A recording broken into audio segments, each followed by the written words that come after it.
Carrément d'accord. Et tu sais d'ailleurs que je voudrais bien faire ce genre de...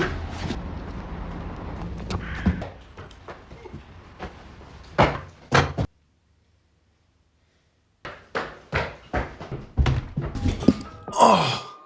Ce placement aurait pu vous apporter 129% de performance sur les 5 dernières années, mais pourquoi les investisseurs n'en parlent pas? Après tout, ils auraient pu vous en faire une vidéo. Je vous explique ça. C'est le Invesco QQQ.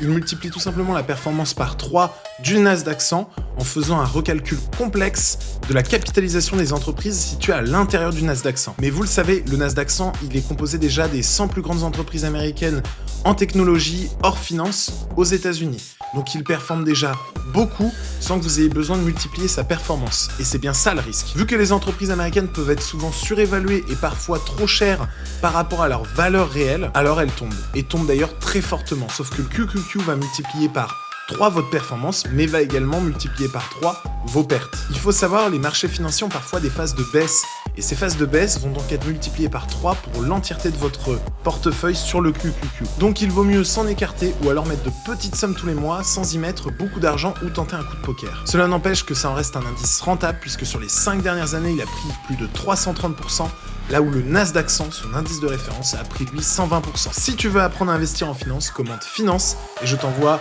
les 3 piliers de l'enrichissement en 2025.